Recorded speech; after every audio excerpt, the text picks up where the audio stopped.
Welcome to the first episode of the Coordinate podcast. I am your host, Shavik Deb. AI is making intelligence digital. Crypto is making institutions digital. Digital intelligence needs digital institutions. The mission of this show is simple. Talk to the most fascinating entrepreneurs and intellectuals defining this digital future and extract lessons that you can actually apply. Today we are going deep dive on consensus. Consensus is this invisible machinery that sits at the bottom of the stack but decides everything about what transactions get confirmed, what gets delayed, and what sometimes gets reverted. Here are the three questions I want to answer today. The first question: why should app layer users care about consensus at all? The second question: how do we build a mental model for the major families of protocols? Is there some kind of a periodic table for a consensus layer? The third question is, looking ahead, what ideas will define the next few years? To explore all that, my guest today is Kartik Nayak. He's one of the leading researchers in consensus protocol and an associate professor of computer science at Duke University. Kartik, welcome to the show. Thank you so much, Shavik. I'm very happy to be here. Awesome. So maybe we can start with the lived experience of the consensus protocol. Where does consensus show up for regular users? Like here, regular users will be people who are doing perps trading, meme coins, and all those things. Like when does that consensus show up for them? The goal of this question is people always think that consensus protocol is something very abstract, it's down the stack. It's not even in the top of their mind. How do you make them feel that, yeah, it's one of the most critical thing, the bedrock of the whole thing, and you should be thinking about it once in a while? I see. So let's think about a regular user. Let's say they're sending in transactions. Let's say they're buying perpetual Bitcoins. Okay. And let's say they're doing it on 10x leverage. What you expect is you have some sort of an ideal world where there is some trusted third party that's setting in. It's receiving all of these transactions. So, this particular client, this particular end user, it looks at the state of the system. It says, hey, Bitcoin is at $91,000. I think it's going to go up. I'm going to place this trade for perpetual Bitcoin on 10x leverage. And I send in this, this information to this trusted third party. In this ideal world, instantaneously, it will look at this transaction and it will give me back a response saying it's confirmed.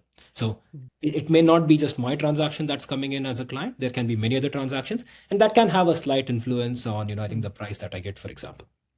But on the whole, when you receive a bunch of transactions, instantaneously you will receive a confirmation.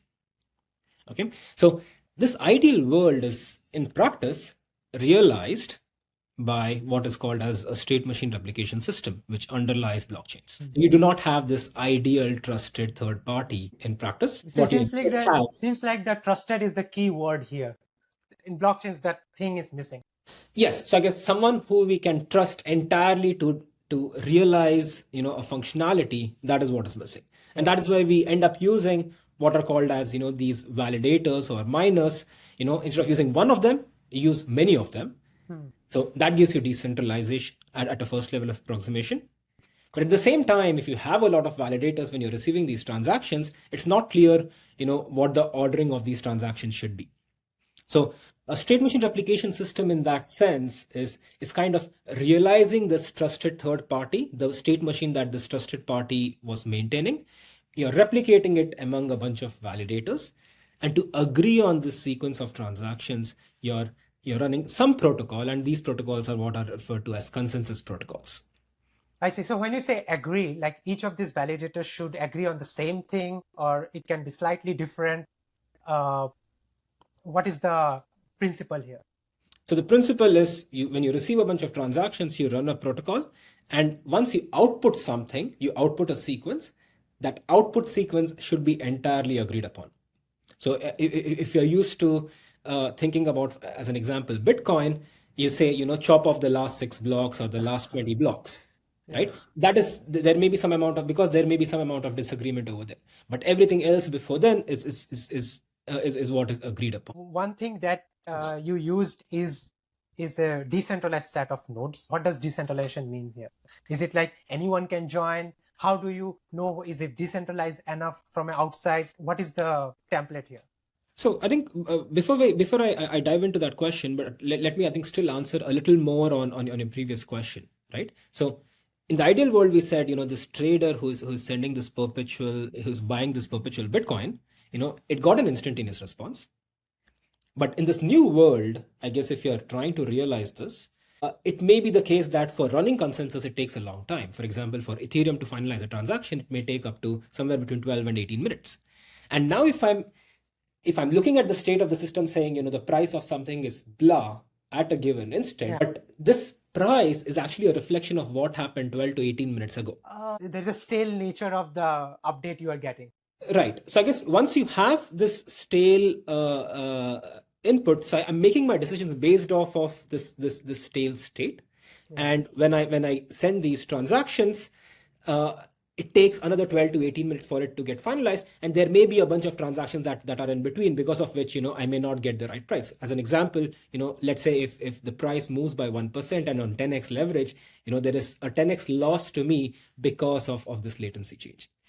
There are other aspects where, users may directly see an effect based off of, consensus itself. As an example, if these validators tell me, for a given party or for a given type of transaction, we are not going to accept this type of transactions. If my transaction is censored, a user can get affected.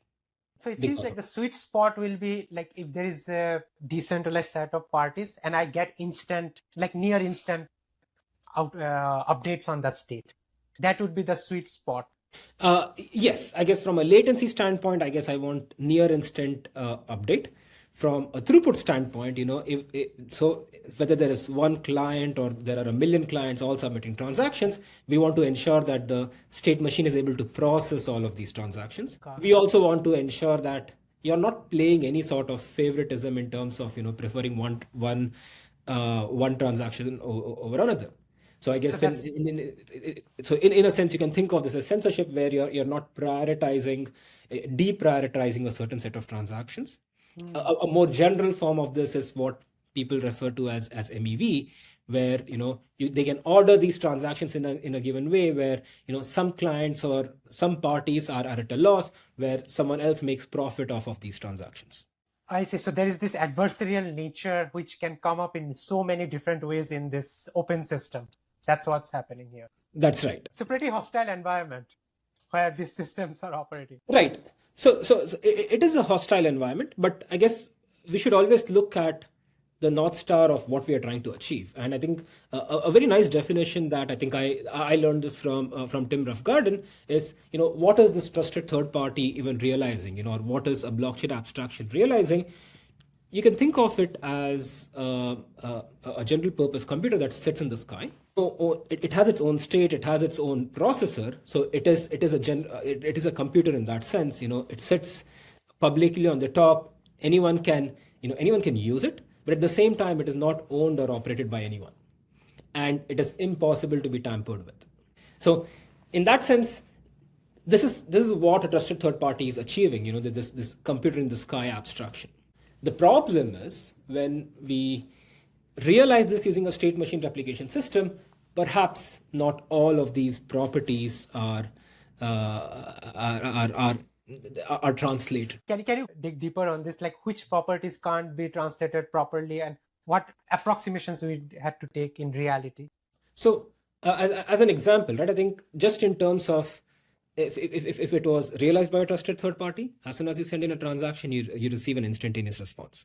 So you may not be as near instantaneous in that sense, right? Because you have a protocol that is running in between these parties, and you cannot respond as fast.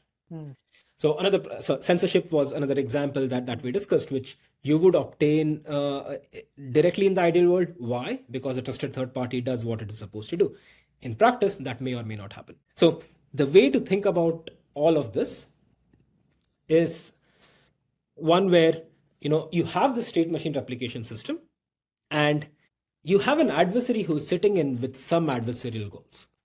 Okay, so it can have many different adversarial goals. One can be what is called, hey, attack the safety of the protocol. So what does attacking safety mean? So when you receive an ordered sequence of transactions, one client receives one sequence of transactions, another client receives another sequence of transactions. Okay, a very simple example of this is what people refer to as double spending a transaction. Another example of an adversarial goal is attacking liveness, where you're submitting transactions, but the protocol is not accepting any transactions. It does not output a new set of transactions.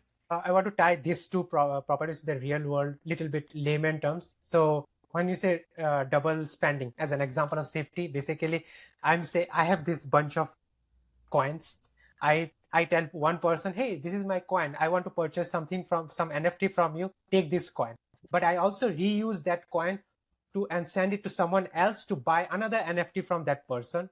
And because both the two sellers are not synchronized enough, they both agree to use the same coin, and I get the two different stuff for the same coin. That's what's happening. Exactly. So seller one thinks that they have received the money, so they will give you a coin. Seller two thinks they have received the money, so they will give you a coin. They will give you the goods as well. So so you will get 2x the profit, and only one of them, or maybe none of them, actually receive the money that you send. In the liveness property, basically the system just stops. Nothing is happening. Is that what liveness attack means here? Yes. So you're sending in transactions, but the system just does not make progress. Okay.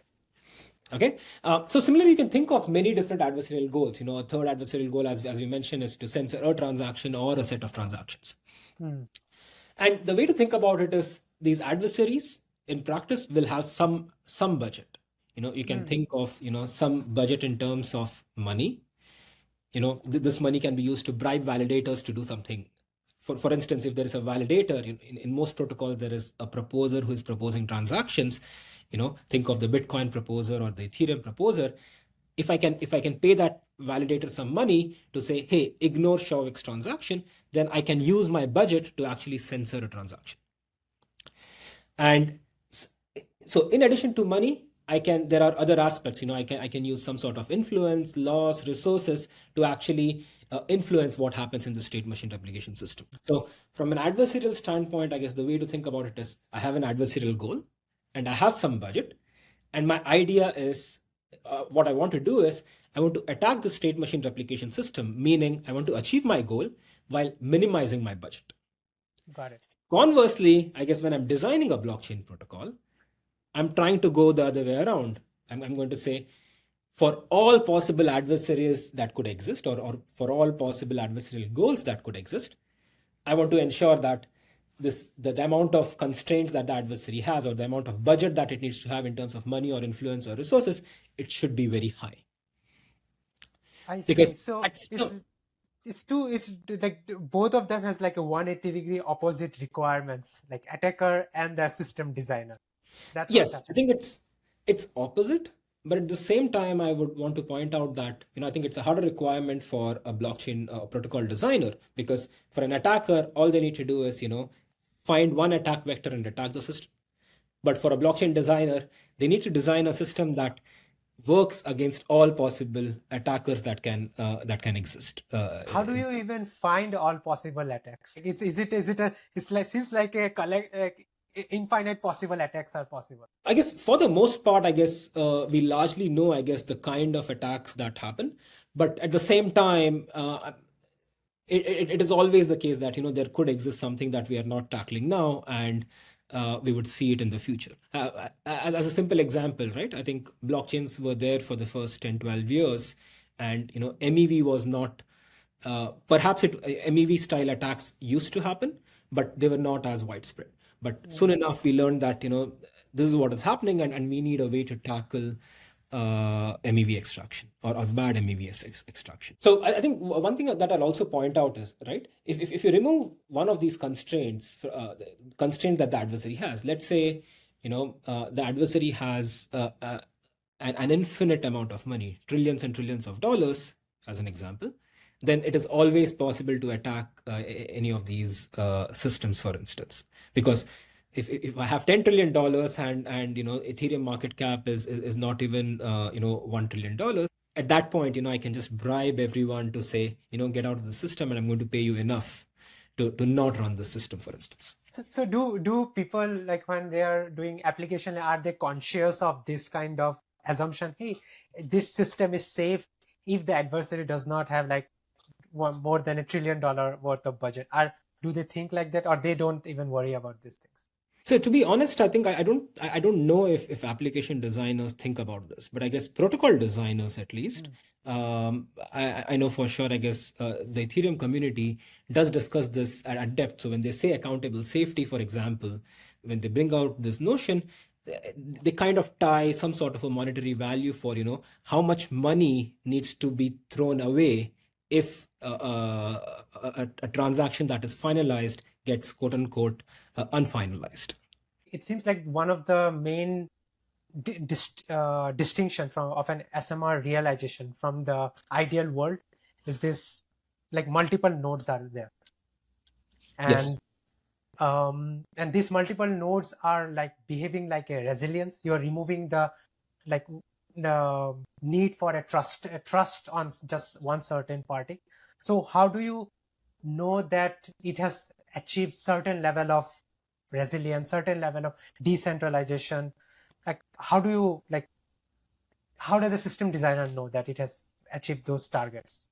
That's a good question. I guess in general, how much decentralization you have, I think it's kind of hard to measure. I guess the most common notion that is used is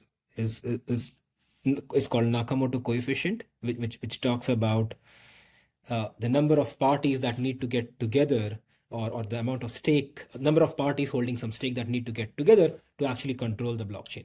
And that is an important metric, but perhaps that is only a part of the story. In general, if you think about a blockchain protocol, I guess we think about it at the validator level, the amount of stake they have and so on.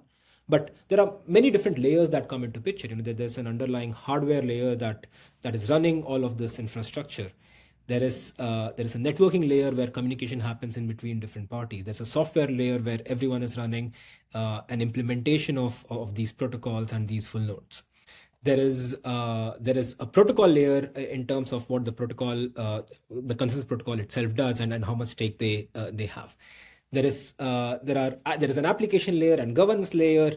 Everything sits on top of each other. So the key thing over here that is important when we say we want decentralization is you want decentralization at every level. So as an example, if I'm thinking of a stake-based system, and if there are, let's say my Nakamoto coefficient is 100, meaning, at least 100 parties need to get together to obtain 51% or 67% of the stake. But let's say, just as an example, let's say all of them are running the same hardware that is produced by Intel, and there is some vulnerability or some bug in that. At that point, it really does not matter the fact that you have 100 different parties, all of who have the right intent does not matter, because an attacker can come in and attack things at the hardware layer. Similarly, even in terms of running these different clients or client softwares, if everyone is running the same software, that can be a problem as well. So if there is a bug in the software, everyone is compromised. Exactly. So at that point, we want to think about this in some sort of a layered form where, in each layer, you want to have some amount of decentralization. So is this one of the reasons why, for example, Ethereum has this multiple node builder developers, node software developers, and all this? Is that the Yes. intention? Yes. This is like a supply chain attack, like one way to say it. So are these generally encapsulated in while you are designing the consensus protocol initially, or is it just down the work stream when practical implementation comes? That's when these considerations come into the picture. I guess so. These aspects for a blockchain perhaps does not. All of these layers does not come into picture, I guess, when you're designing consensus protocols. But I guess when you're actually deploying this, you need to be sure of, just achieving decentralization at one layer. That does not suffice. We want to achieve decentralization at multiple different layers. So when you're thinking of running consensus protocols, typically you start off with assuming you have so many parties, and there are certain assumptions you make on how many faulty parties exist, and so on and so forth. So from a consensus layer standpoint, we do not think about these as much. I guess it is given to us as an assumption. But when you're deploying it, you need to ensure that these assumptions actually match practice. Many of these blockchains, they have been built on consensus protocol that were designed 10 years ago, 15 years ago, like Nakamoto consensus, which Bitcoin is running. You have Cosmos, which is doing Tendermint. You have Hot Stuff. These have been implemented multiple times. It's probably has been tested so many times that these software bugs or supply chain attacks are probably have been flushed out. But if you look into the research, it seems like there has been newer and newer protocols coming. What is prompting this research, this of new protocols? I talked to a few of my friends who are in the blockchain research community. They have a notion that the consensus research is done. It's a solved problem. There is nothing more to be done. Tendermint is there. You have Hot Stuff. You have Nakamoto consensus. So what is propelling this further wave of research? So I think the interesting part is, I guess this problem was first defined in early 1980s, and 45 years hence, I guess we're still working on it. So it always seems like, hey, we are done, and then you have the next wave of, hey, these are things that are still a problem. So at a very high level, I think let's try to divide the time scale of consensus research, maybe roughly into 3 phases. So I guess the first phase from 1980s to what I would say is 2012, 2014 timeframe. So this is where, the consensus problem in the presence of so-called Byzantine faults was defined. At this time, the problem BFT was defined.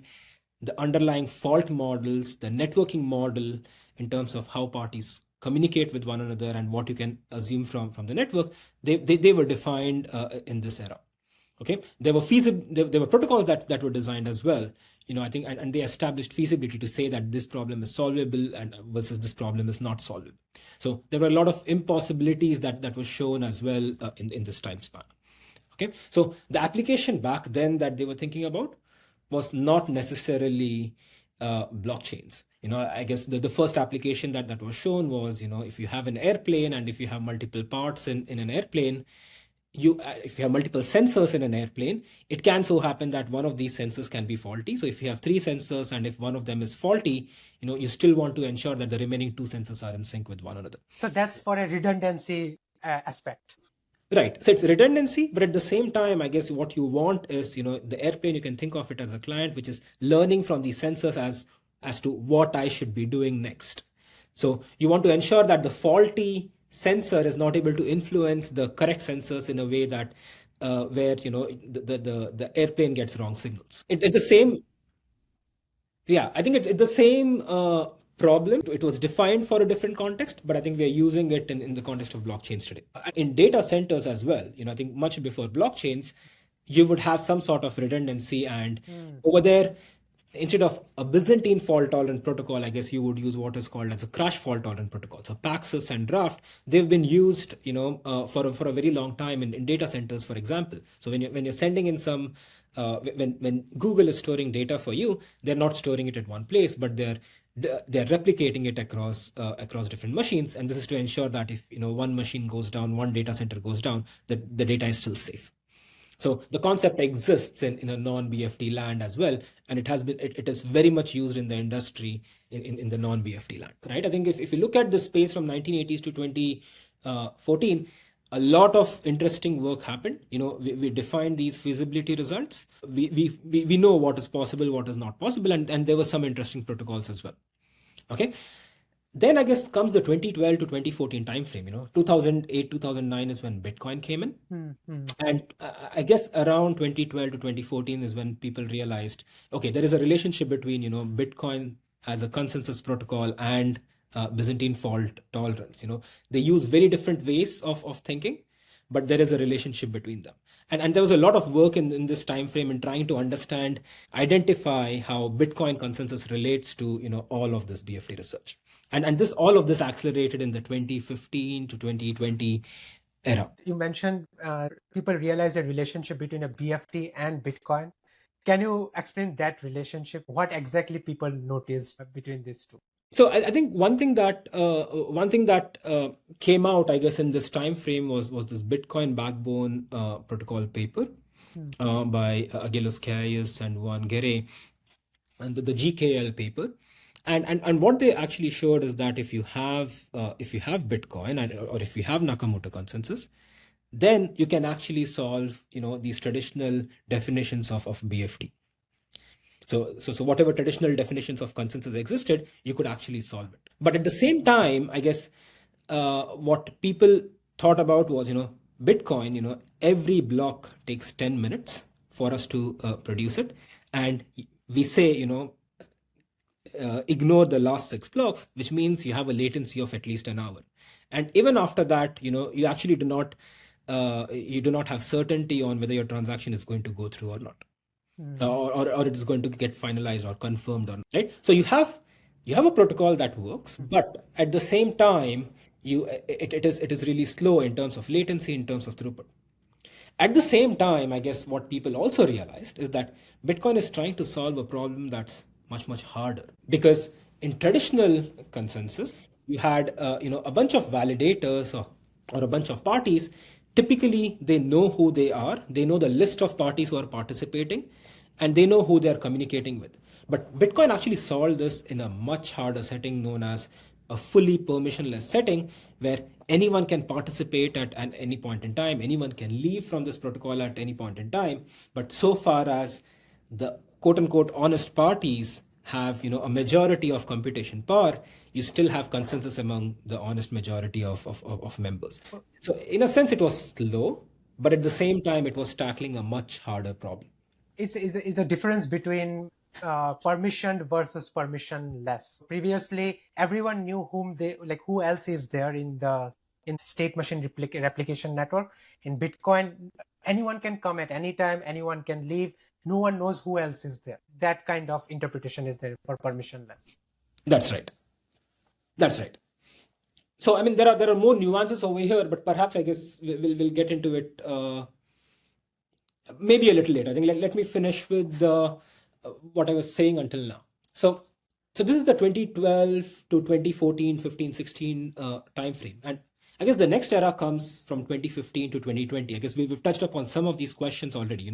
People realized Bitcoin is slow, and one question that kept coming up is, how can we make Bitcoin faster?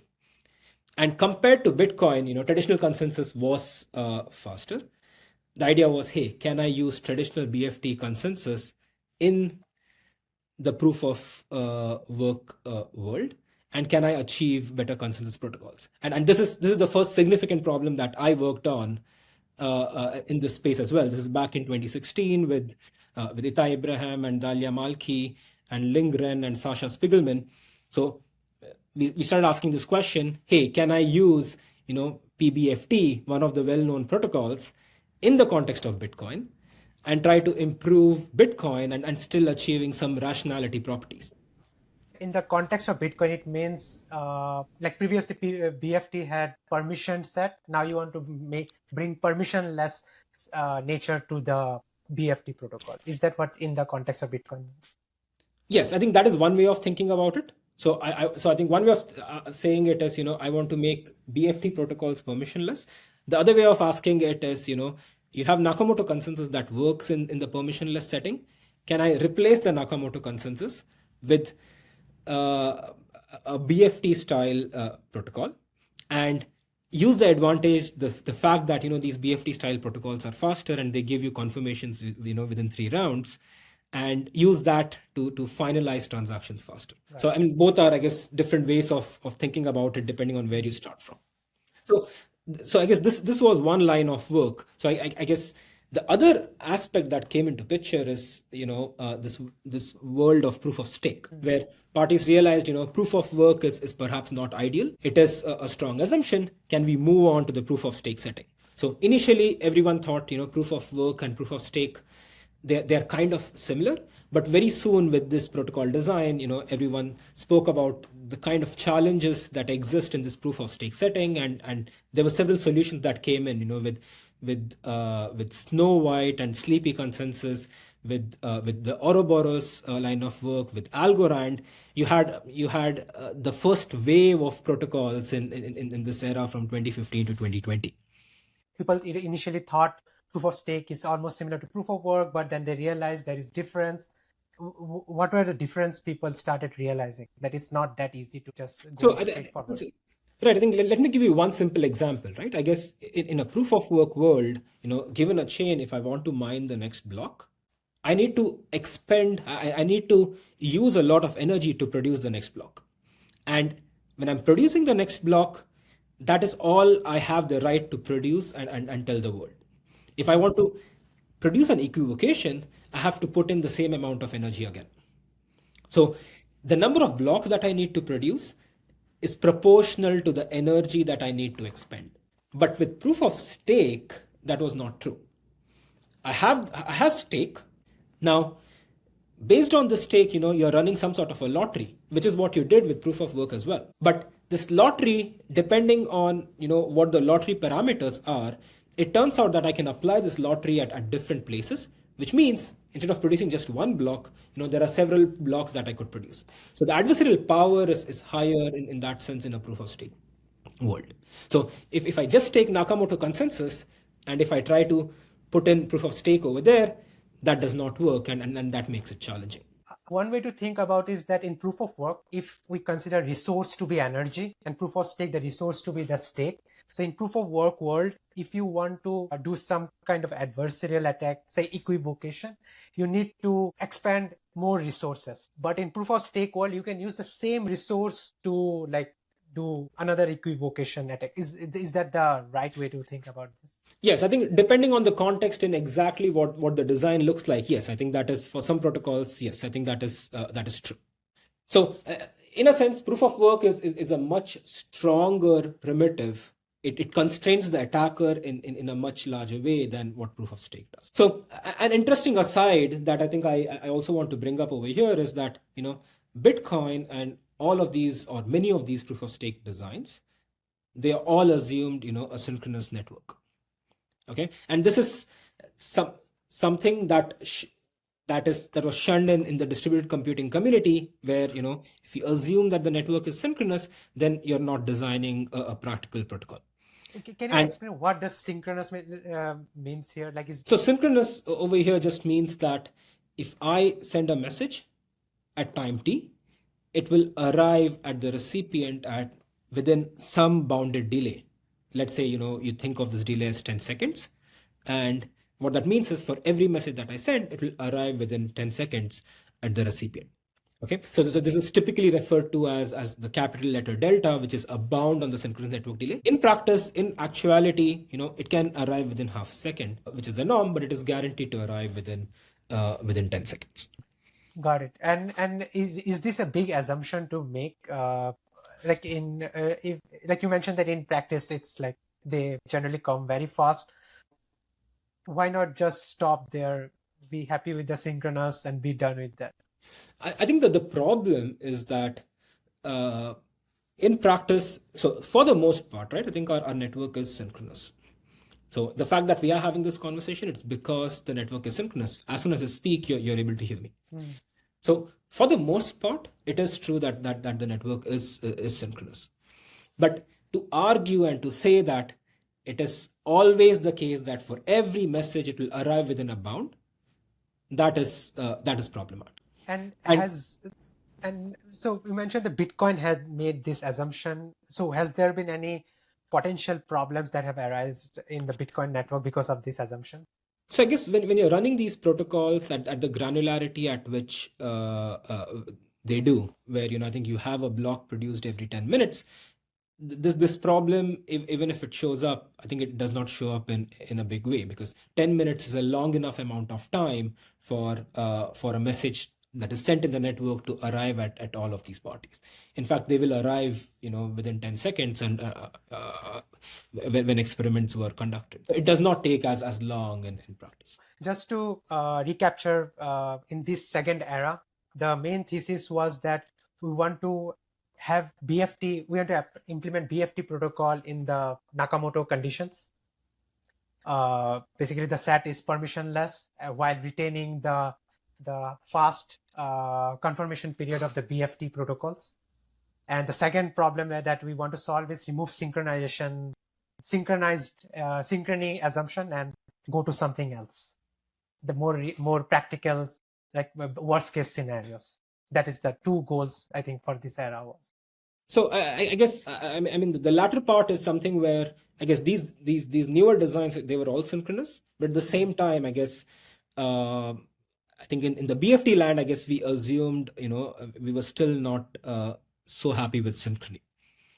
But I guess I mean one of the lines of work that I did quite a lot with many of my wonderful collaborators is trying to design more efficient synchronous protocols, I guess, in this particular time frame.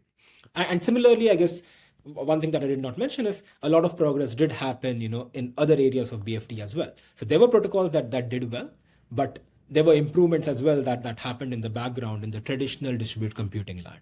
So finally, I guess the third era, which I would say is somewhere from 2021 to 2025, I think over here, it started questioning, one of the key things that happened is questioning traditional metrics. So in consensus, the traditional metrics that you always optimized were latency and communication complexity, among many others.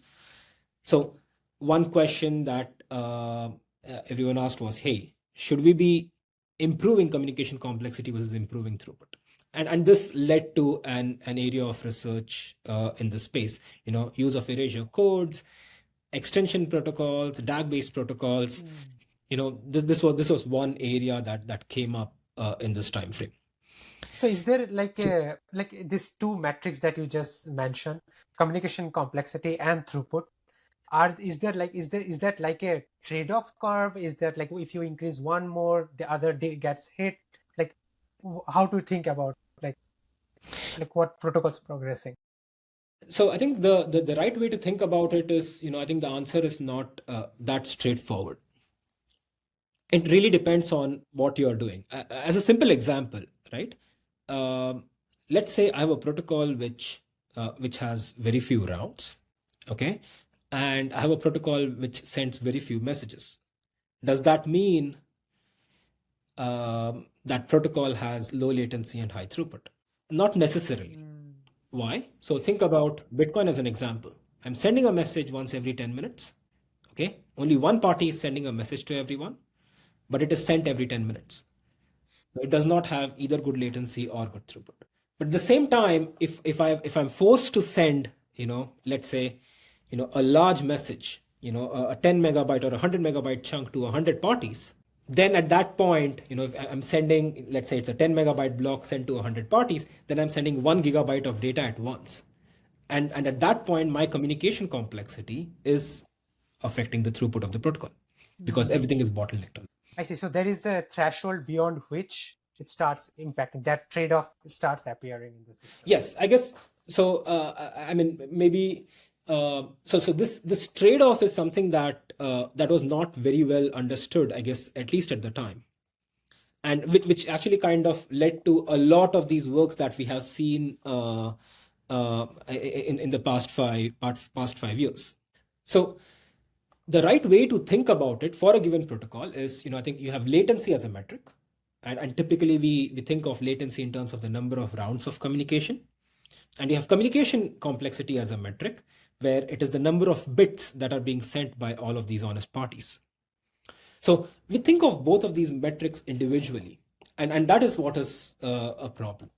So the ideal thing to do is, for a given protocol, you should think about latency and communication complexity in terms of how they interact with one another, and take a combined view to understand how the latency and throughput of a system is related. So, I mean, this is a work that we did recently, and in the past year or two.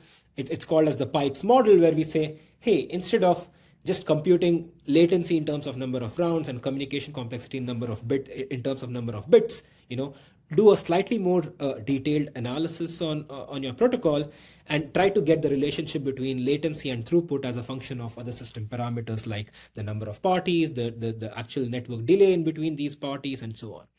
And if we can do that, then we can get a much better insight directly, instead of implementing the protocol and running experiments on the protocol, just by spending another half an hour to an hour to analyze your protocol better analytically. So this work was called the pipes model of latency and throughput analysis that we did together with Andy Lewis Pai and Nimesh Shrestha. Awesome. And mention this is the focus of this era, the 2021 to 2025. All the papers were about these two metrics. No, I guess not all. I guess this was one dimension that there has been a focus in. So there are many other dimensions. I guess another dimension that took center stage is this notion of MEV. I guess the Flash Boys 2.0 paper was released somewhere in 2020, if I'm not wrong. And since then, how MEV affects consensus and how MEV affects blockchains in general has been at the center stage for the last 5 years. A lot of research has been focused in terms of MEV protection, MEV prevention, designing these proposer builder separation designs and so on. Similarly, I guess what also took center stage is a related problem called censorship resistance. How can I achieve censorship resistance in all of these protocols?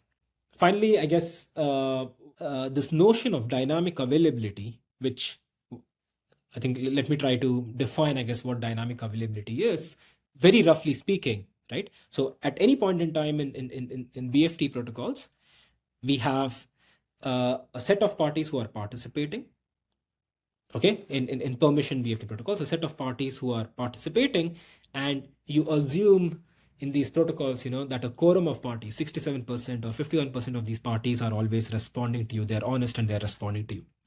I guess the notion of dynamic availability or sleepy consensus asks, hey, what happens if, a bunch of these parties go offline? Let's say 90% parties go offline, but your honest majority assumptions still hold, meaning within the remaining 10%, 67% of them, or 7 of these parties, or 7% of the overall number of parties that are online, they are still honest and they're still participating. Can we achieve consensus in this land? So Bitcoin was secure in this dynamically available world, and the only other protocol which is aiming for dynamic availability today is Ethereum's consensus, and there has been some progress in achieving better dynamically available protocols. So given your definition of dynamic availability, it seems like a very extreme scenario where 90% of the nodes disappear or they're not responding. Is this like some kind of fallback against extreme scenarios? That's when dynamic availability actually shines, or is it like can happen? Yes. I think so in a usual world you wouldn't expect a large fraction of parties to just go offline, but it could happen in extreme scenarios. For instance, so when you're designing blockchain protocols, you want to protect against as many adversaries as you can and as many strong adversaries as you can. So let's say, as an example, Europe has, let's say, 45% validator stake, and European Union comes in and says, none of you tomorrow can participate in this blockchain. I'm not saying this is going to happen, but I guess it is trying to take care of that kind of an eventuality where 45% of these parties, tomorrow stop participating in the protocol.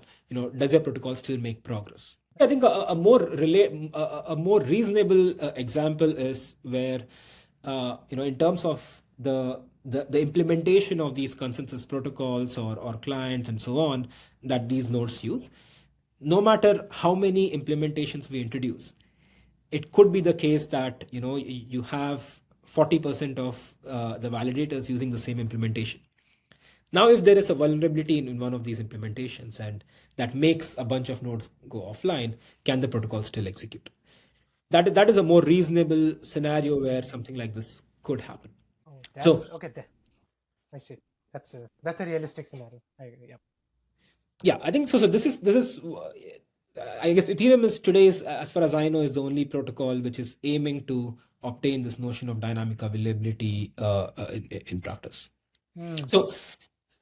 So we spoke about these 3 different eras, and what is it that drives consensus research in each time?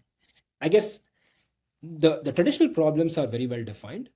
It's just that there are new angles that come in every now and then saying we want a property X or we want a property Y. And at that point, there is a wave of new research that happens. This can be the newness of Bitcoin, proof of stake challenges, the notion of synchrony being more reasonable, the notion of dynamic availability, the notion of censorship resistance, MEV coming in. So each of these different notions, these different new requirements that come in, that drives a new wave of consensus research. You just mentioned there is always a new requirement coming, and under all these new requirements, you still have to show that it is achieving safety, it is achieving liveness. Those two are the constants that you have to always show under this new requirements. Is that like a common template or something like that, how you show safety and liveness that has transcended across all these three eras? Like, how do you show safety, how do you show liveness? I guess for most Byzantine fault-tolerant protocols on the BFT side of things, not on the Nakamoto side of things, there is somewhat of a common pattern in the way these protocols work. I guess at least most practical protocols work. So under partial synchrony or even under synchrony, what they essentially do is they break the protocol in a sequence of views. Okay, so think of views as rounds or iterations of the protocol.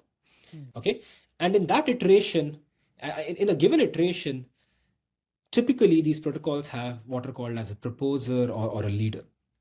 But the basic idea is that if the leader is malicious, right, then you cannot really expect progress to happen, because all the leader can do is it can just keep quiet and do nothing. At that point, if the leader does nothing, no one can make progress, right?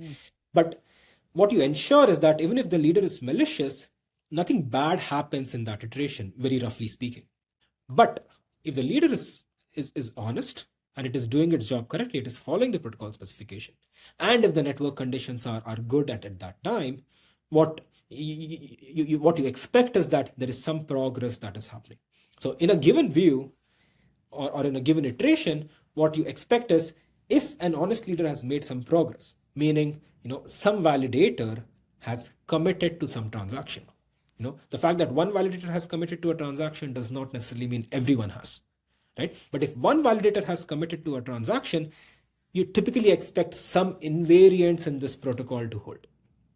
So that someone else does not commit to a transaction that is like a anti of that transaction. Yes. So you want so for one, I guess in the same iteration or in the same view, you want to ensure that a different party, a different validator does not commit to an equivocating transaction.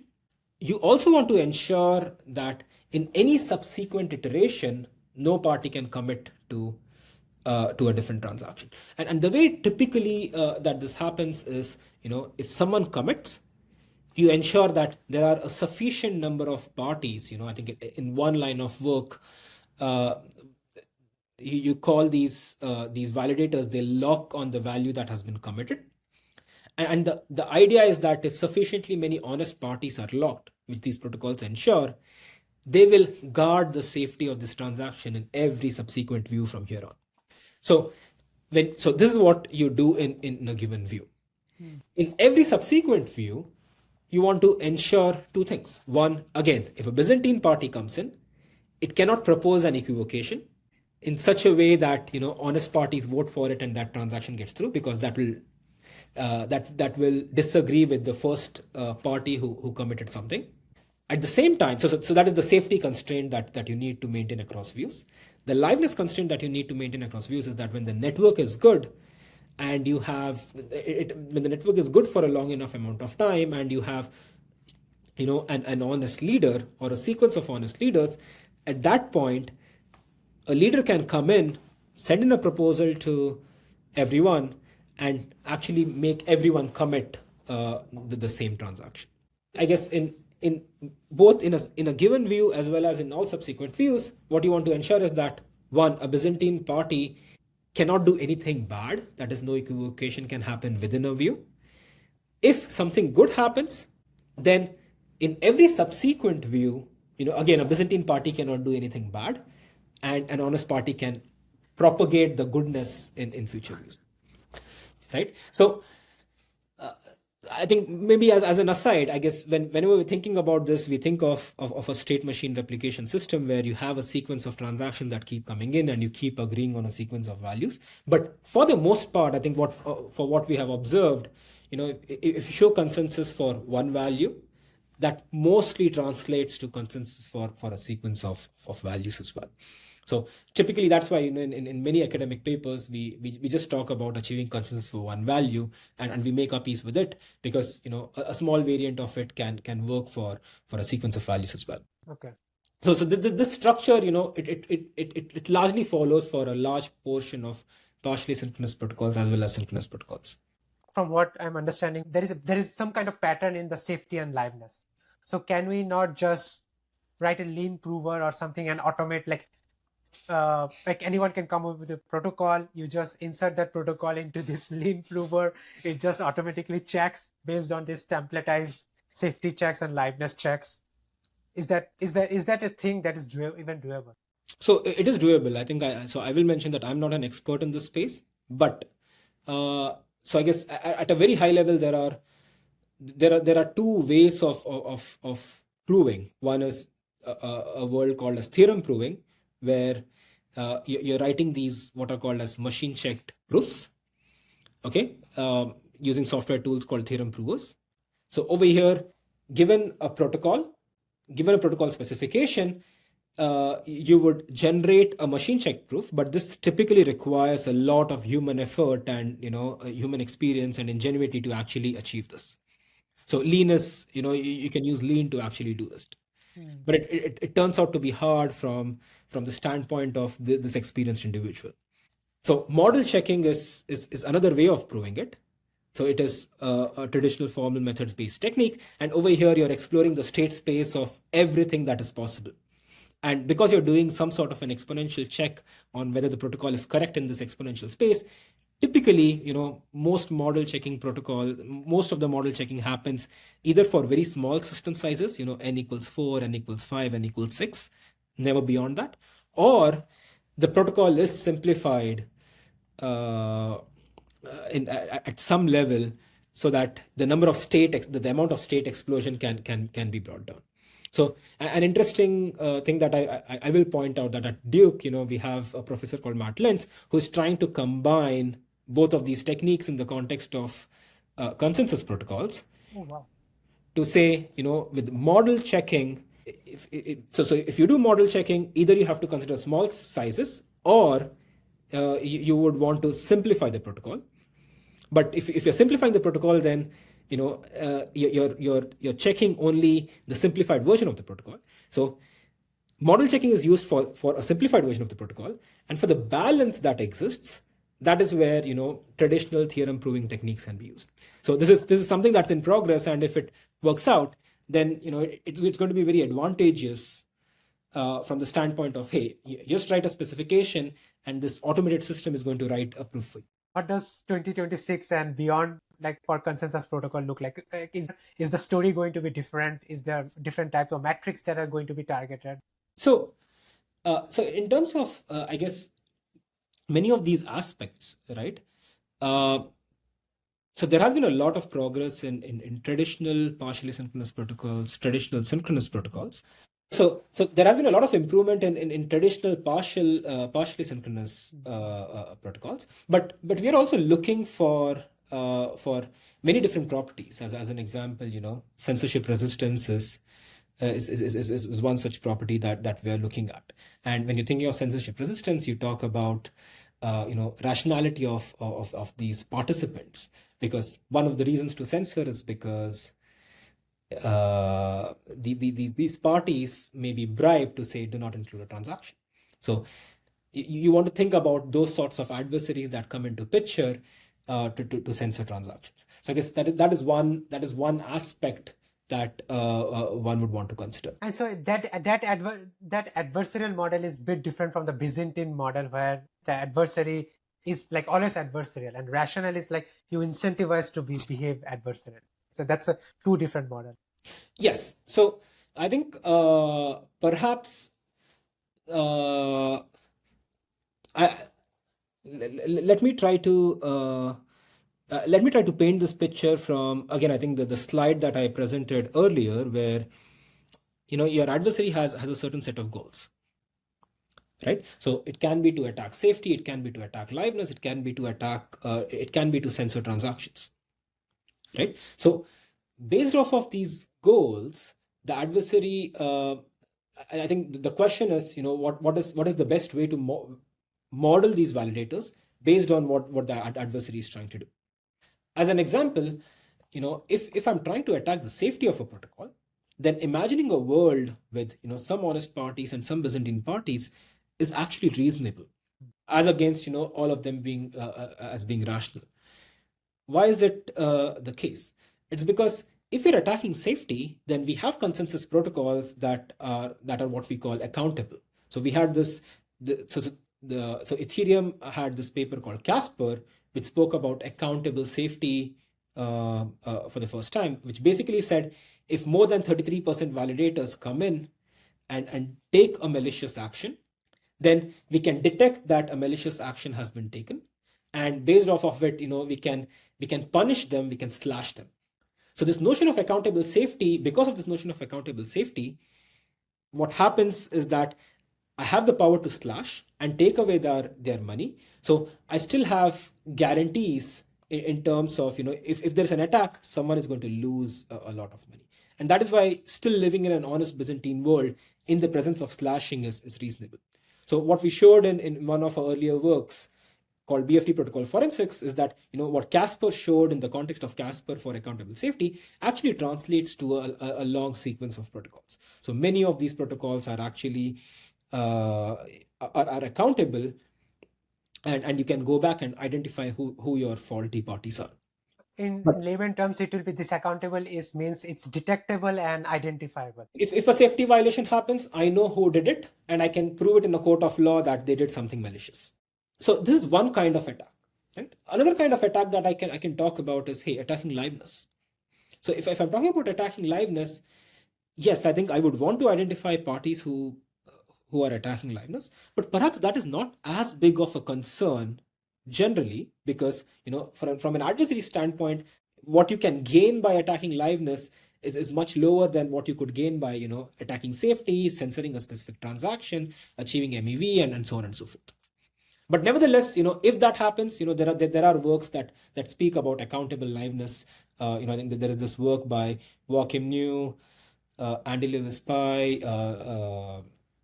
Tim Roughgarden, and Luca Zanolini, which speaks about this notion of accountable liveness as well recently.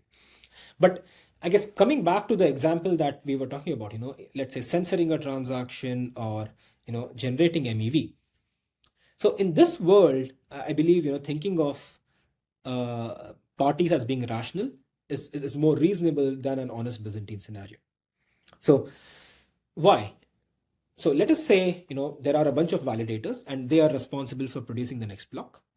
Okay, they receive a sequence of transactions, and we expect them to behave in a certain way. That is, if all of them are, if a sufficient fraction of them are honest, let's say we employ a fair ordering protocol on top of these validators, right? So then they must order these transactions in a given order.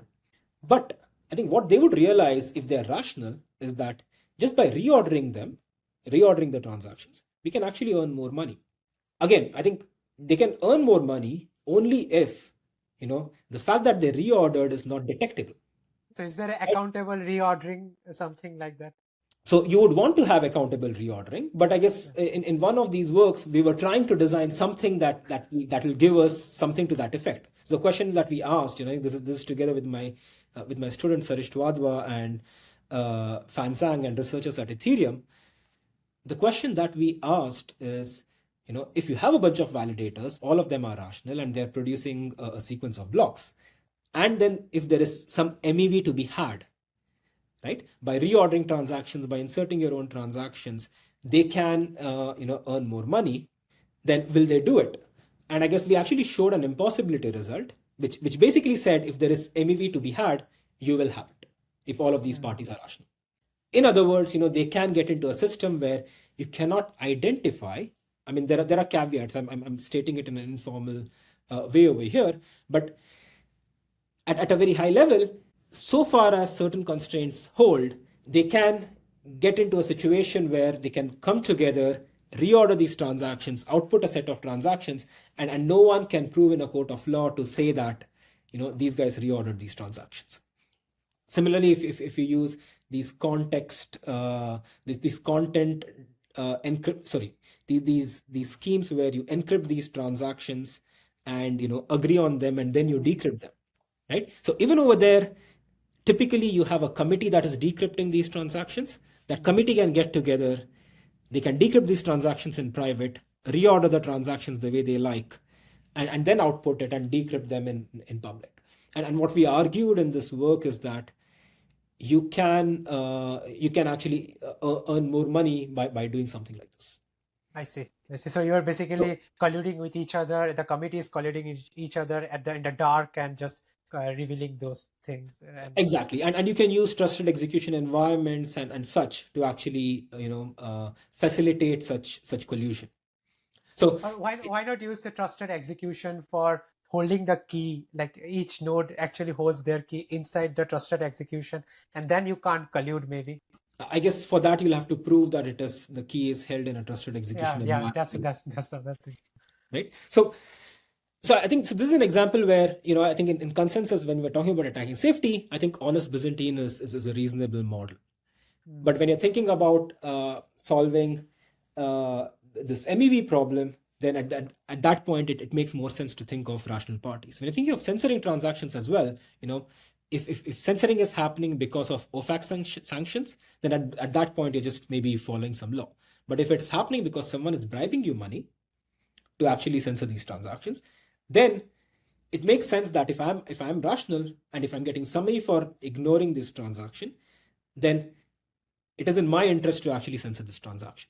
So then you need a scheme that says, if I am rational and if someone is bribing me money, then if I were to include this transaction, the bribe better be, very high for me to still censor this transaction. So again, you're driving for all possible attackers. It's the same thing. For all possible attackers, you're trying to drive the adversarial budget as high as possible for carrying out the kind of attack that they're trying to carry out. I see. Okay.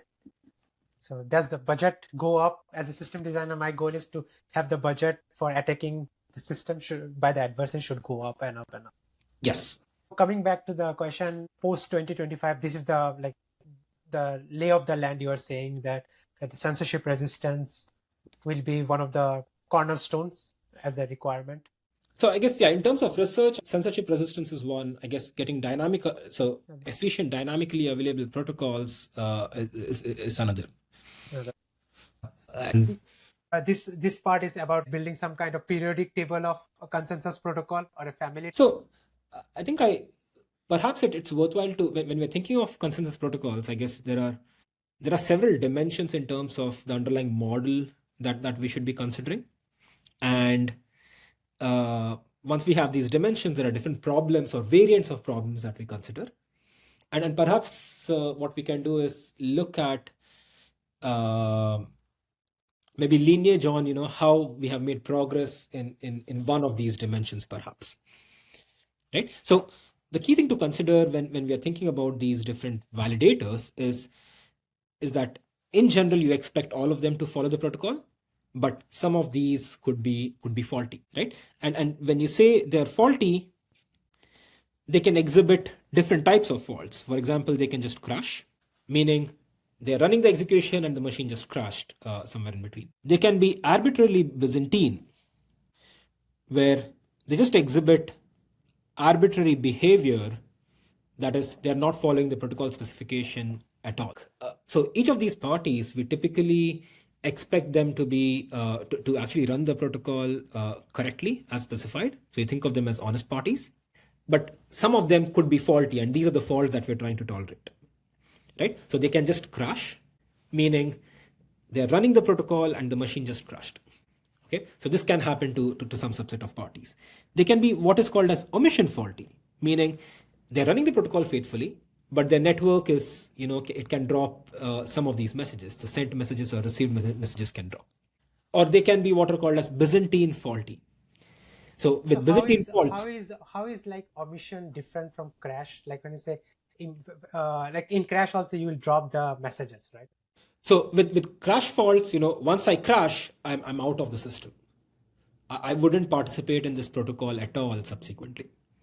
With omission, I'm participating. I'm running my state machine. I'm running the protocol as expected. It's just that I'm not receiving some subset of messages, and I don't know. Not neither me nor anyone else knows that I'm actually omission fault. Okay, Byzantine is an arbitrary fault, meaning I'm not liable to. I can take arbitrary actions. I'm not going to follow the protocol at all. Okay, so in other words, I exhibit arbitrary or malicious behavior. So there are many other fault models that are of interest, and perhaps the most relevant is a rational model where instead of behaving arbitrarily, I'm going to behave in a way where it's going to maximize my utility, in terms of money or otherwise. So whatever my utility function is. There are many other fault models that are of interest, in the literature: send omission faulty, receive omission faulty, covert model, and so on. The other aspect to consider is the underlying network model, right? So what does the network look like between any two parties? So the most standard one is the synchronous model, where the simplest one is the synchronous model, where if any party sends a message at some time t, it is received by the receiver within some bounded delay, some capital delta time. Okay, so data arrives within some bound delta. The other extreme is an asynchronous model, where the only guarantee you have is that if I send you a message, it will eventually arrive. But you don't know when it will arrive. You don't know, you have no guarantees on when it will arrive, but you're guaranteed that it will arrive at some point in the future. Okay, and the most common model that is used today in most protocols is something that is intermittent between these two, and that is referred to as partial synchrony. So partial synchrony basically says, your network has periods of synchrony and asynchrony, where there may be times when you send messages and it takes a long time for the messages to arrive. But there are periods of synchrony where messages arrive within a bounded delay. So it seems like when you say there is a time after, so there is this some kind of threshold time where the network suddenly became good. Right. I think if we were to go into defining what partial synchrony is, there are two definitions, and one of them is along the lines of what you said, where you have some time when the network is asynchronous. There is that time slot called as GST, or global stabilization time. So any message that is sent before global stabilization time takes a long time to arrive. But after GST, all of the messages are synchronous. In fact, all of the messages that were sent before GST, they will arrive within GST plus delta time as well. So the network is synchronous after. So I guess what this work by Dwork, Lynch, and Stockmayer showed us is that these periods of asynchrony and synchrony can be simply boiled down into saying, okay, there is one GST where the network is asynchronous until then, and after that you assume a synchronous network. So that is what most consensus protocols do. There is yet another definition of partial synchrony that says, there is an unknown delta that exists. The network is synchronous, there is an unknown delta that exists, but because it's unknown, no one can use that in the protocol specification. Okay, so these are the two key categorizations or two key dimensions to consider for most consensus protocols.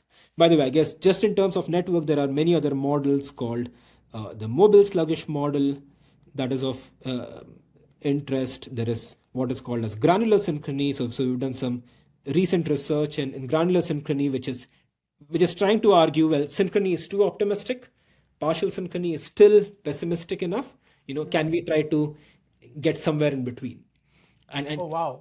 So like partial synchrony is considered even more conservative. I do think partial synchrony is conservative for the world that we are in today. So can you explain more on that? What is more conservative in real settings for partial synchrony? So generally, I guess whenever messages are sent, right, I think the network is actually synchronous. They arrive within a given bound of time.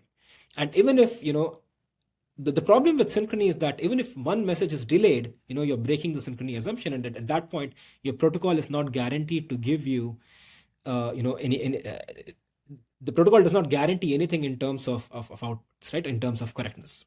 So that's why synchrony is not great, although, for the most part, synchrony holds. Partial synchrony is assuming the other extreme. I think asynchrony and partial synchrony, they assume the other extreme, where it says, the network can be bad for too long. All of these links between any two parties, they can be asynchronous, right? So granular synchrony kind of says, hey, it may be the case that for some parties they are experiencing asynchrony or partial synchrony, but if you were to view all of these parties as vertices in a graph, and links between them or any two parties as edges, right? Instead of saying all of these links are synchronous or all of these links are partially synchronous, you can say some of these links are synchronous and some of them are partially synchronous and some of these are asynchronous. And at that point you can start asking what guarantees you can get from the underlying networking model. So I guess that is what granular synchrony talks about. Got it. Okay. And all the protocols, they fall under different regimes in different places in both faulty conditions and network conditions. Is that correct? Yes.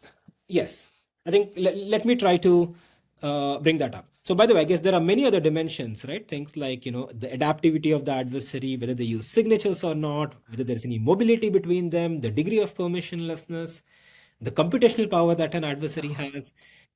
There are many other dimensions, but I guess in the interest of time, let's not get into all of those different dimensions, right? So this is dimensions to consider in terms of the networking model, okay? So the next aspect to consider is, what are the metrics that we are aiming to achieve? The typical metrics of interest traditionally have been latency and communication complexity, and more recently latency and throughput. Okay, I guess these terms we've already defined them, so I'm not going to get into it again. Yep. Okay, and for each of these different dimensions, there are, since 1980s, there are a lot of impossibility results and possibility results that have been defined. For example, it is known that under synchrony you can tolerate 49% Byzantine faults, which is true even, for example, in Bitcoin and many of the other synchronous protocols. But at the same time, if you have partial synchrony, it is known that you cannot tolerate more than 1/3 Byzantine faults, and that is why you see this 33% figure that come up in Ethereum's finality as well as elsewhere. Okay, a third aspect to consider is perhaps the exact type of problem you're considering. So in most cases, the aspect that the problem that you're solving is a state machine replication, where parties receive transactions. They ensure that you have data, so they ensure that every party has access to all of the data that is sent in terms of the transactions. So I'm going to refer to this as data broadcast. So every party, every validator has all of these transactions. They're responsible for order. So it's like before responding, I already have the data. So the way to think about it is you're sending, the system is receiving transactions, and every party, for the ordered transactions that they have, they need to have access to that exact transaction. And the reason why you have to have it is because eventually you want to execute it on some state machine. Okay. So your goal is receive transactions. Once you receive it, you need to ensure that data is broadcast to everyone. You order this sequence of transactions and then you execute them. One can consider, subsets of this problem that is of interest in different situations. For example, what EigenDA is doing, or what Celestia is doing, or what Espresso DA is doing, where you argue, all we guarantee is data availability. So with data availability, it is not necessary that every party has access to each of these transactions, but together as a system, they can help a client to reconstruct the transaction if need be, right? And finally, I guess there is this notion of base layers that exists. For example, Espresso as a base layer, they also solve some subset of these problems, where you're only ordering transactions and you're ensuring data availability. So you don't need to ensure data broadcast, you don't need to ensure execution, it is taken care of somewhere else in the system. So based on these problems, what you're doing may differ a little bit. But coming back, I guess the most fascinating aspect of the progress that we have seen until now has been in partially synchronous protocols, partly because most of the blockchains assume partial synchrony, right? So perhaps I guess we can draw some sort of a lineage of progress that has happened. The first protocol of interest over here, in my view, is PBFT.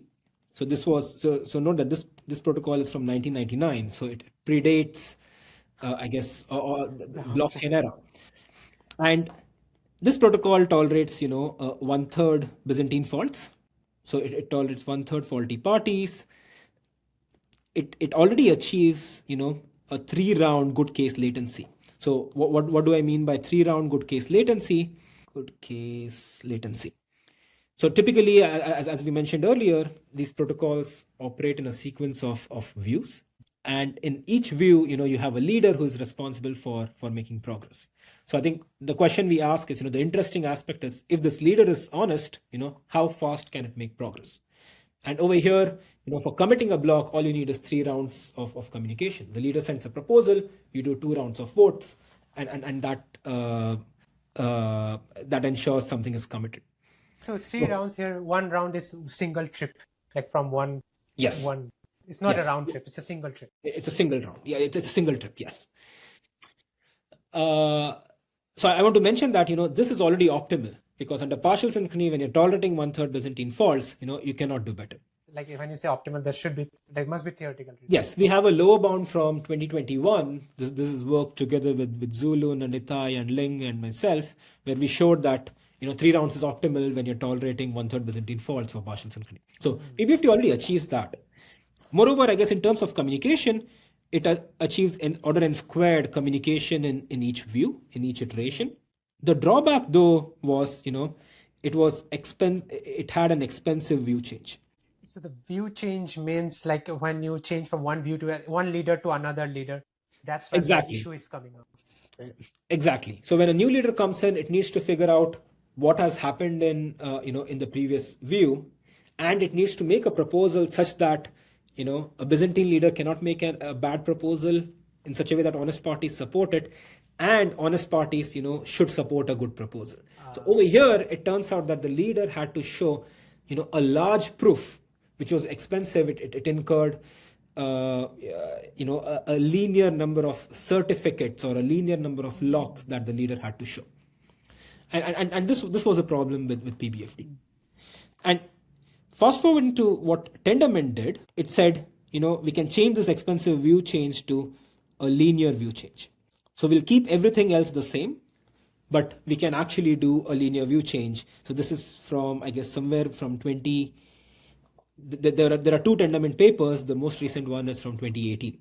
And here linear means linear in terms of number of nodes, or like what does linear mean? So linear means the complexity, the communication complexity of the view change itself. So in PBFT, when a new leader comes in, it is sending a proposal to all n parties, and the proposal itself contains n certificates. So it required a quadratic amount of communication, and the leader had to send this to everyone. In Tendermint, you're not doing that. You're just sending one lock to all of these parties, and Tendermint said perhaps this is sufficient. Got it. Okay. So there's a constant amount of data that is being sent to n of them. Yes, you can think of it that way. So again, I'm assuming that you're using threshold signatures and such, but yes, okay. that is the high level idea. So next, I guess there was the next protocol. I guess this was somewhat concurrent. Was the Casper protocol, which is also around in 2017, 2018 timeframe. And to me, the key contribution over here was expressing protocols in what I would say blockchain style, where you had these blocks and they were referring to previous blocks in terms of these chain-based structures. Prior works, PBFT, Tendermint did not do that. So they also introduced this notion of accountability in this work. Okay.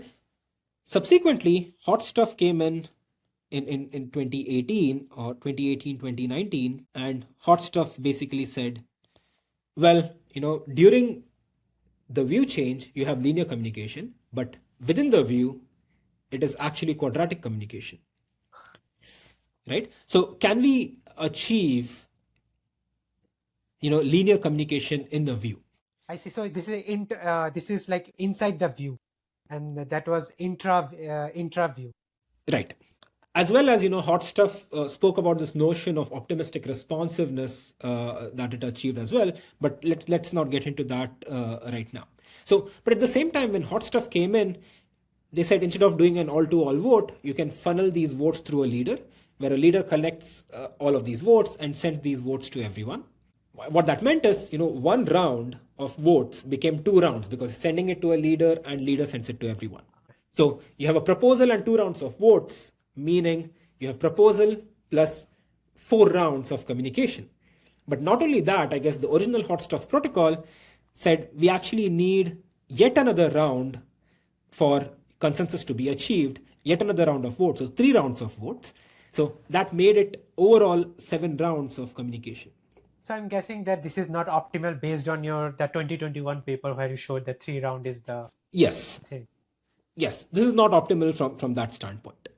And this was improved to Hot Stuff 2, where we argued that, actually 2 rounds of votes actually suffices, and you can actually achieve this in 5 rounds. Okay, so this was one line of work that happened, I guess the entire span is long, I guess 99 to 2023. But in parallel, what was observed in practice was, if you run these consensus protocols in practice as is, then you may not get good throughput.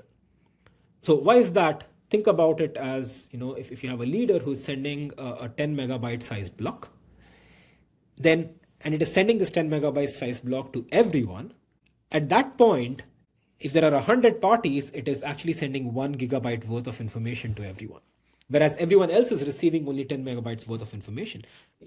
There is some kind of bottleneck where the leader has some kind of uplink bottleneck, bandwidth bottleneck, or something like that. Yes. So I think there is one party is getting bottlenecked in this process, and typically the leader is the bottleneck. And when the leader is doing this work, everyone else is not doing a lot of work. So I guess this gave them these researchers an idea to say, hey, can we have everyone participate in terms of this transaction dissemination at all points in time so that your mempool is roughly synchronized. So this gave rise to this work called Narwhal, where they said, we will have some sort of synchronization in mempool where everyone is transmitting transactions at all points of time. And the way this mempool was structured was using a directed acyclic graph, which gave rise to this term of DAG-based protocols. And once you have this DAG-based mempool, you're going to run consensus on top of it. Because you had this mempool design and then consensus was on top of it, the overall latency that you were obtaining, at least in these initial designs, were not as great. So there were a sequence of papers that came up just to improve this latency and perhaps some other aspects as well.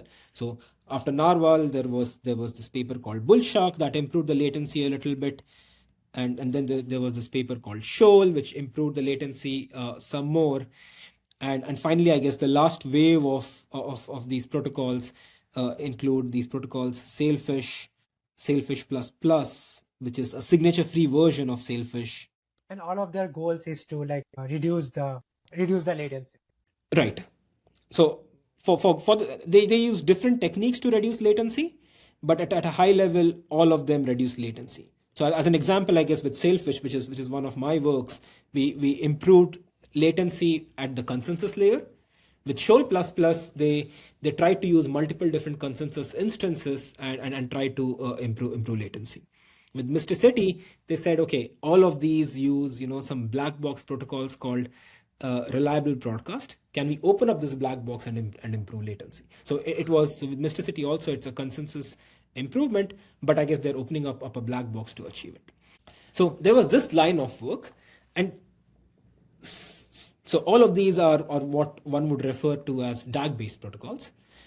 And I guess two other works that I would mention that came in, I guess, in the 24-25 time frame are Autobahn and Raptor. And they are they built on the same design that Narwhal originally was conceived on. Roughly speaking, yes, but somewhat, I think, informally, I guess, they try to move away from the structured DAG structure. They try to introduce a little less synchronization, and they moved back to using leader-based consensus. So at some level, I think, will I categorize these protocols as DAG-based or not? I think different people will have different opinions on that, because this notion of DAG-based protocols is not as well defined. But I would definitely say they are DAG-inspired protocols, if not DAG-based protocols. I see. But in Okay. that case, are they again suffering the leader bandwidth bottleneck in that case? Like when they're removing the like in the auto 100 No, platform. they are not, I guess, and they're very conscious of the fact. I think you did this entire dance of towards improving throughput, and they're maintaining that in, I in, in see. all of these protocols, right? I mean, so uh, just to write it down, I guess Aptos is implementing Raptor today. Sui has implemented Mysticity. Hot stuff too is something that's used by Monad. It's being used by Espresso today, and Tendermint is used in the Tendermint protocol. Okay, so this was one line of improving throughput. So this was towards DAG-based protocols. There was a different line that also came up, and this line was towards extending from 1-bit consensus to L-bit consensus. So this is towards using erasure coding techniques. Okay, so over here the idea is, again, your leader is your bottleneck. So if I'm sending 10 megabytes of data to 100 parties, that's too much data sending. Can I do something to actually reduce the amount of data that I'm sending? This is incorrect, but I think just from a mental model standpoint, if there are 100 parties, and instead of sending 10 megabytes of data to each of them, what if I split this into 100 different chunks and send 0.1 megabyte to every party? Okay, a different 0.1 megabyte, and let them do an all-to-all communication to actually reconstruct the data. That would be much faster without leader as being the bottleneck. I see. So I'm delegating this reconstruction later on to the other people to do it themselves instead of me handling all those workload. Exactly. But at the same time, if I were to split this as exactly into 100 chunks of 0.1 megabyte, even one Byzantine party that exists, if it does not resend, that can be problematic. So what erasure coding techniques allow you to do is, at the expense of slightly larger block sizes, instead of 0.1 megabyte, if you can make it a 0.3 megabyte block size, what you can ensure is that so far as f+1 parties get together, at that point these f+1 parties can reconstruct any block of interest. So this erasure coding technique was used in two different lines of work. One is in the distributed computing community, called as the extension protocols line of work, where you said you agree on a small amount of data, 1 bit of information, or kappa bits, small kappa bits of information, and then you use erasure coding for the larger block of interest. And I guess in the blockchain community, I guess people came to call this as using data availability oracles in conjunction with state machine replication protocols. So this was about improving throughput, right? The other extreme is over here is improving latency. Okay, and there has been a lot of interest in the past year in this space. So when we ask this question, hey, we're trying to improve latency, PBFT was already optimal. What else can we do is the question. Interestingly, if you're tolerating 1/3 faults, then PBFT is indeed optimal. So there is a curve here, like fault number of faults you can tolerate versus latency. Exactly, and this goes back to perhaps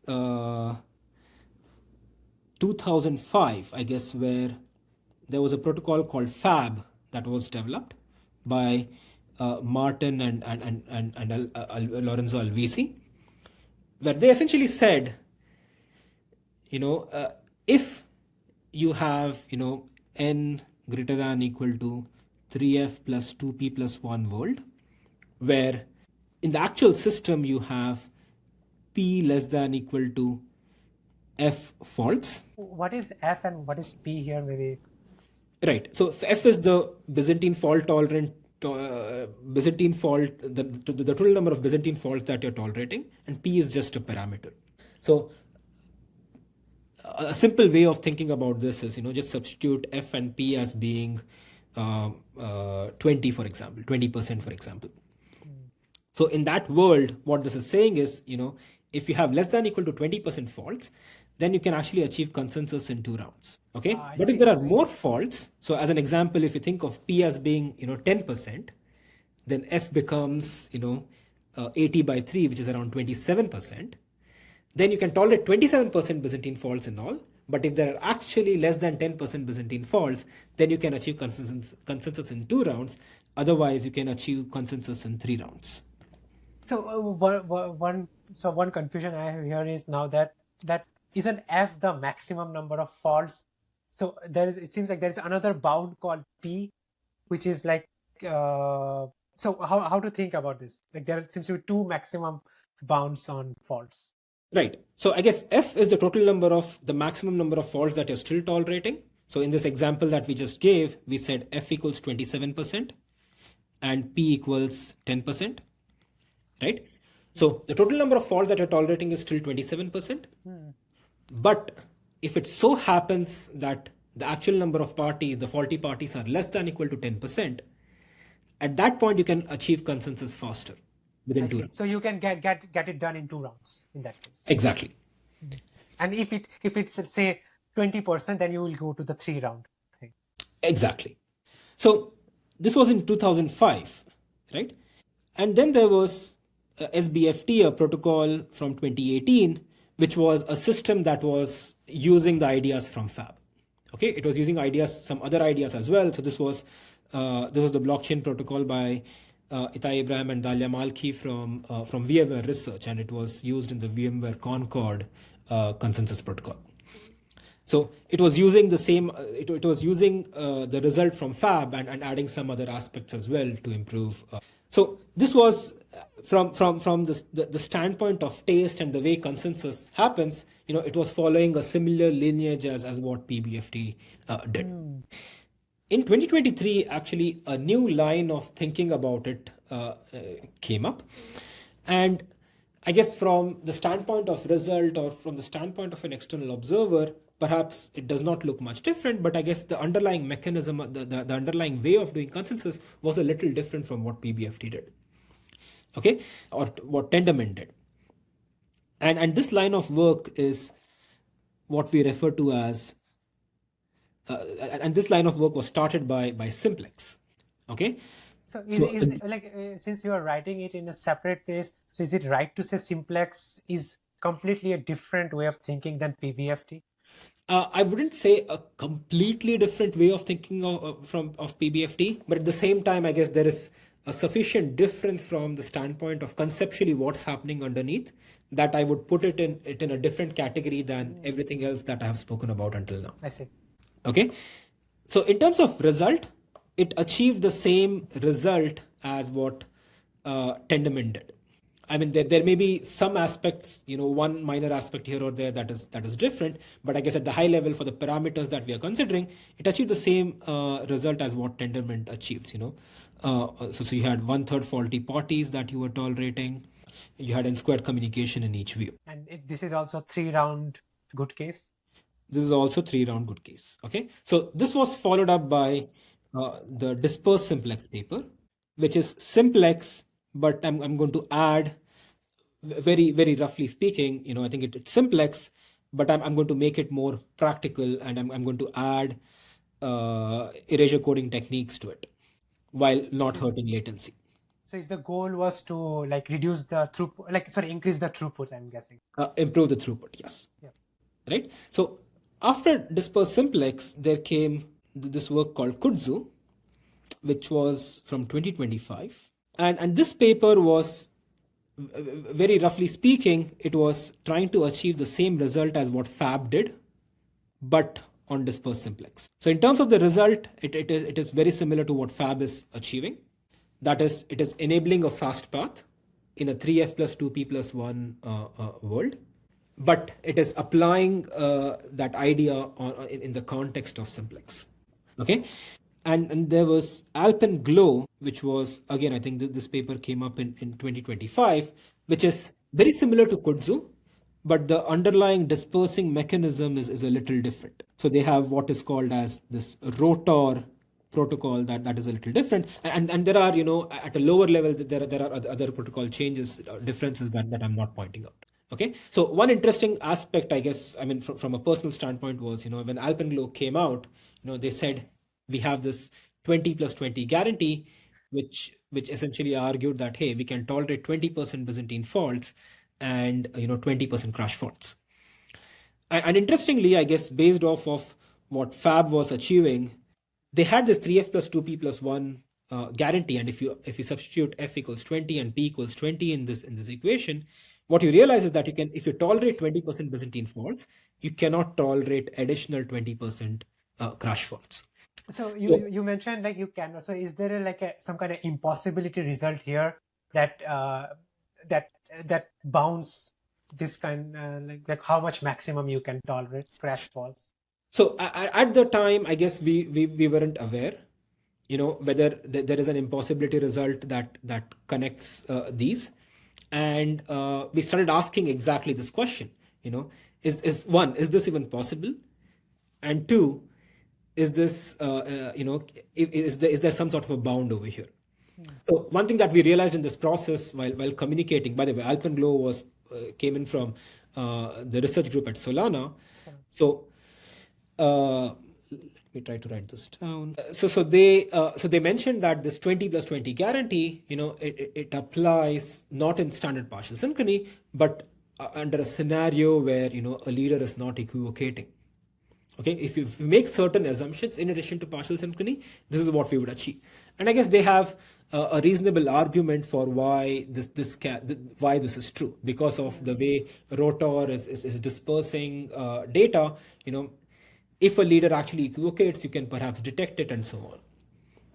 So under some additional assumption, they actually achieve this 20 plus 20 guarantee. At that point, we started asking, hey, is there something more fundamental over here that we should be asking? And this is where, our work called hydrangea came into picture. And this is where we started asking, what is the best we can do when we are considering a combination of crash faults, Byzantine faults, and at the same time round efficiency. So it seems like hydrangea has everything that is like at the edge. Like there is nothing like is it at the Pareto optimal? Yes, I guess that was our goal, and that is what we achieved. Oh, wow. So what we said is, if you have n greater than equal to 3f plus 2c plus k plus 1 parties, then we show that 2 rounds is a 2-round latency, good case latency, is possible when the number of faults p equal to c plus k by 2. This is some parameter. Okay, so if the number of faults are less than equal to c plus k by 2, okay, and otherwise it takes 3 rounds. And if you substitute appropriate parameters over here, these results are tight relative to all prior works, and it is tight in the sense that we have a matching lower bound to argue that you cannot do any better. Got it. So one thing on this, this like 2 rounds, 3 rounds, I'm guessing that this is not 2 rounds, and if there is a failure of 2 rounds, then the next 3 rounds happen. It's not like that. It's like probably simultaneous, right? So the 2 rounds and 3 rounds are simultaneous. So you always have your protocol runs for 3 rounds, and within 2 rounds, if the number of faults are low enough, within 2 rounds you will receive a confirmation that will help you finalize. So this is the protocol, by the way, of choice that we are aiming to use towards in Espresso's consensus protocol. That's nice. See, the hydrangea has like the best of every world. That's what it looks like from the result. So is there something that is in this hydrangea? It is not the optimal. So I guess in terms of the kind of parameters that we're talking about, no, I think we have a matching upper and lower bound over here. And I think, as I would mention, that actually this belongs to not the simplex family of protocols, but it belongs to this particular family of protocols. So I guess this is a different family in that sense. One thing on this is that Simplex, you mentioned that it almost achieves everything that Tendermint had. Was there like then is it like if the performance are all equivalent, was there like, or is it like there was something that was improved in Simplex that was not there, like it was simpler than Tendermint? Like was there any such property that made it Simplex so attractive? Like because it seems like there were follow-on 3-4 protocols that have been built upon Simplex idea. I think that's a good question. So from a result standpoint, they seem very similar. To an outsider, they are very similar. The underlying techniques are different. Now, is something simple or not? I think is really subjective. I guess coming in from a Tendermint land, I think I find PBFT Tendermint simple. But that is not to say, I cannot speak for someone who is looking at this for the first time. So there is some amount of, I think, nevertheless, I do think, Simplex is a very, very elegant protocol. It is a slightly different way of thinking, but it is a very elegant protocol. So, I mean, I would think both of these protocols are simple, but simplicity is not something that one can easily quantify. So It's a we have subjective test. yeah, I guess so. What we can quantify, I guess we have been trying to dive deeper in terms of asking, are there advantages that one of these protocol classes have that the other one does not? And if you look at the depths of it, you realize that with Simplex, you have this requirement that says you need to have a certificate, either a block certificate or a view chain certificate, or what they call as a skip certificate for every view in the past. So whenever I'm voting, if the leader sends me a certificate, a block certificate from view 10 and I'm in view 20, then I need to also have a skip certificate for every view in between. And this notion can potentially be problematic, but only under really, really harsh scenarios. So one way to think about is that there is an additional type of message that is needed, additional type of checks that is needed in the Simplex I wouldn't case. say additional. I guess the kind of checks are different. But to perform the kind of check that you need in Simplex, you need potentially a lot more information in situations where the network is really adversarial and partial synchrony kicks in a big way against you. I think you can start asking these questions on, is that really going to happen in practice or not? My bet would be on not. But at the same time, if it happens, then you need a lot more communication and perhaps a lot more storage and so on. Okay. So one thing that I have noticed here is that like there were 3 rounds protocol in the left hand side. There's a whole family. Then we have this mixture of 2 rounds, 3 rounds. Is there some kind of theoretical bound where you can say that only 2 rounds is the lowest you can go, or can you go 1 round, go all the way, or is there any 2-round protocol? I think I perhaps missed it. So I guess if I'm not wrong, I guess with Fab itself, I guess if I'm not wrong, they have a 5f+1 version where you have a 2-round only protocol. And I guess I think I missed this on the Simplex side. I guess there is this protocol called Minimit from Commonware, which is another 5f+1 protocol where it says, hey, I'm not going to parameterize this in different ways. I'm going to say 20% is my bound. And with 20%, there is no fast path, slow path. There's only one path, which is a 2-round protocol. So my view duration, the maximum view duration, reduces because of that. And so Minimit is a Simplex inspired, or a Simplex. Yeah, I mean I would want to put it in that category. Yes. Okay, this is fascinating. I think it's like a whole and I'm assuming that there's a lot more details into each of them. Like it's not like that cleanly you can put a lineage on each of them. Like they take ideas from the other one. Yes, I think these are some of the highlights, and I'm pretty sure there are a lot of aspects that I have missed in many of these protocols in terms of the nuances within them, as well as this is just one lineage in talking about partially synchronous protocols. There are many other such lineages with synchronous protocols, with dynamically available protocols, with asynchronous protocols, with partial synchrony followed by partial synchrony protocols that are backed up by asynchronous protocols, which we call as best of both world protocols. There are many such lineages in terms of research that has happened. I guess the reason why to me this is partly interesting is because a lot of these protocols have been adopted in several blockchains. This is really fascinating. Wow. Okay, so we are at the current age where it's 2025. So just curious, like for the listeners itself, for the like going through this family tree, what do you think is the 2026? It seems like in 2025 we had 2 or 3 of these protocols, 4 of these protocols came up.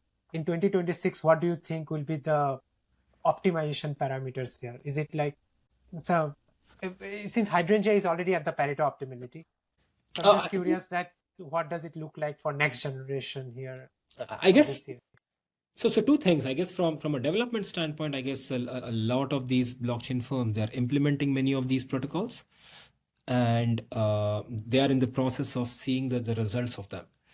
I guess from the standpoint of research, it's going to boil down to, I guess, what are the next set of properties that we're looking at? And it seems like the core one that everyone is looking at some level is censorship resistance.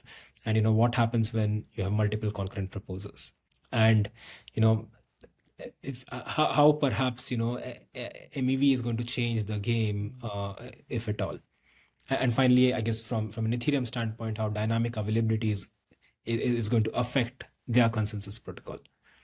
So I mean, at the intersection of theory and practice, I guess these are perhaps the different dimensions where we will see a lot of focus. Got it. This was fascinating, actually, Kartik. This I think it clarifies a lot of the mental models, like how they trace through each other. I'm sure, when the people are listening to this, they will find it really helpful how to follow through the papers. Because yes, I think that's if you see it's all scattered here and there. There is that protocol, this protocol. It's very hard to connect among all of them. Like who is improving upon whom, unless you dig deeper, it's very hard to tell that. Or if you have been in the field for years, then only you can tell these things. Yeah, I think the interesting part over here is, I think in consensus that the nuances are it's so ingrained that unless you know exactly what is being changed and what technique is introduced, I think the amount of understanding you're going to have is going to be very, very superficial. So I guess the hope is that, I guess, by looking at this, you can go back and ask, exactly what changed in these protocols and understand it better. And at the same time, I think there are many such different lineages. And each of them, I think there are some, for example, this one, the synchronous one, the best of both worlds one. I think I know exactly what is happening. But if there are others, for example, the improvements in asynchronous only protocols, that even I don't know exactly, how they are improving over time. So there are many different aspects that, so we looked at these dimensions right in the beginning. You change one dimension and then you get a new lineage. Yeah, cool. So I had this one question.